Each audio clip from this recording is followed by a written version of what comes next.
लेकिन महाराज जी अगर हमारे जैसे हम अपने घर में हैं और हम कोशिश कर रहे हैं नाम जप की और हमारे घर वाले मांस मदिरा सब कुछ चल रहा है तो अब यही दुर्भाग्य है, ये दुर्भाग्य है कि ऐसा कुसंग मिला है। मतलब अब इसको हम क्या कह सकते हैं कि एक व्यक्ति है जो भगवान के नाम का जप करना चाहता है भगवान, लेकिन फिर भी भक्ति हो सकती है, क्योंकि जब लंका में भक्ति हो सकती है तो भक्ति हो सकती है, नहीं हो सकती। तो आप घबराइए मत, वो जो जैसा करेगा वैसा फल पाएगा। आप अंदर ही अंदर राधा जपिए, अंदर अंदर इसलिए करें कि बाल कंठी बांधोगे, तिलक बांधोगे तो मांस मदिरा पीने वाले लोग वो आपका हो सकता है विरोध करें। तो हमें लगता है भक्ति विरोध नहीं। अगर कोई कह रहा कंठी ना बांधो तो ये ले उतार के रख दिए। भक्ति अंदर का विषय है, बिल्कुल संसारी बन के रहो और अंदर राधा राधा जपो, तुम्हें भगवान की प्राप्ति होगी।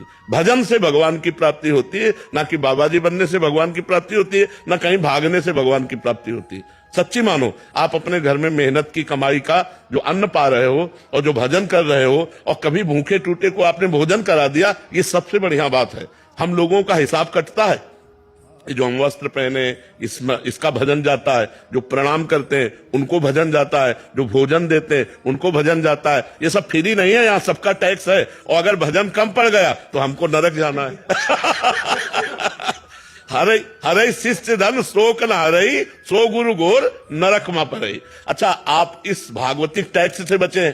मेहनत की कमाई से कपड़े पहनते हैं, मेहनत की कमाई खाते हैं और अपनी मेहनत की कमाई दूसरों को भी दे देते हैं। गौ सेवा, संत सेवा, आए हुए अतिथि की, भिक्षुक की सेवा। तो गृहस्थी धर्म बहुत बड़ा है। हम लोग गृहस्थी धर्म में ही पैदा हुए और गृहस्थी धर्म से ही हमारा पोषण होता है। पोषण भी गृहस्थी धर्म से होता है। अगर ये आप लोग समझते हो कि गृहस्थी धर्म में भगवत प्राप्ति नहीं हो सकती, तो आप सच्ची मानो, सबसे पहले गृहस्थी को भगवत प्राप्ति होगी, पर धर्म से चले।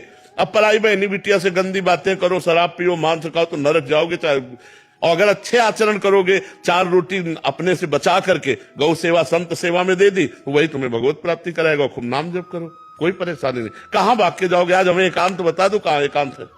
कहीं एकांत नहीं बचा। हिमालय में भी चले जाओ तो वहां भी लोग आजकल जो है जहां भी एकांत समझते हो वही शूटिंग शुरू है। कि नाम पर जब करते हैं 10 मिनट एकांत में बैठ के, तो उसी टाइम पे पत्नी कुछ काम बता देती है, बच्चा कोई बात नहीं, तो उठ के खड़े हो गए, काम करने लगे, राधा राधा अपना काम करने के लिए चल दिए। राधा भगवान को एकांत में बैठकर भजन करने से नहीं मिलते, काम करते हुए भजन करना सबसे श्रेष्ठ बात है। झाड़ू लगा रहे, फावड़ा चला रहे, व्यापार कर रहे हैं, पानी ला रहे, कुछ भी काम कर रहे, राधा राधा राधा राधा, क्या जाता है? माले चलाने से भगवान प्राप्त होते हैं, भगवान सुमिरन करने से प्राप्त होते हैं। हम सुमिरन करें भगवान का, माला के बिना सुमिरन करें। गिन लो भगवान, तुम गिन लो, वो तो सब जान ही रहे हैं। तो खूब भजन करो और गृहस्थी में रहो, और ये जरूर करो कि अपनी कमाई का 4 रोटी का हिस्सा कभी किसी भूखे को खवा दो, कभी किसी गाय को दे दो, कभी किसी बीमार को 10 रुपया तुम्हारे लग जाए। ये बढ़िया परोपकार ये गृहस्थी में जरूर करना चाहिए, और नाम जप करना चाहिए, और भगवान के आश्रित रहना चाहिए। आश्रित का मतलब नाथ सकल संपदा तुम्हारी, मैं सेवक समेत सुतनारी। बढ़िया भजन है, कोई परेशानी नहीं, कहीं भागने की जरूरत नहीं, ये सोचने की जरूरत नहीं कि बाबा जी ज्यादा भजन कर लेते हैं। ऐसे किया ना आपने, ऐसे इसका भी टैक्स है, हमारा भजन जाएगा आपके पास। आप साष्टांग लौट गए ना, ये खुशी की बात नहीं है। तुम्हारे पुण्य जा रहे, अगर भजन नहीं करोगे तो वो साष्टांग वाला पुण्य ले गया और तुम नरक जाओगे। बहुत होश की बात है, ये कोई खिलवाड़ नहीं। ये जो सिद्ध पुरुष भजन में निरंतर लगे, उन्हीं से जगत का कल्याण होता है, वही मंगल होता है। नहीं तो एक एक का टैक्स है। जैसे भारत सरकार का हर वस्तु में टैक्स है ना, ऐसे भगवान का टैक्स है, हर एक चीज में टैक्स है। कोई तुम्हारे पैर छू रहा, कोई तुम्हारी बड़ाई कर रहा, कोई तुम्हें प्रणाम कर रहा, कोई वस्त्र दे रहा, कोई भोजन दे रहा, कोई धन दे रहा, वो सब भजन ले रहे हैं। वो हमारा सब भजन ले रहे हैं, कोई खिलवाड़ नहीं है।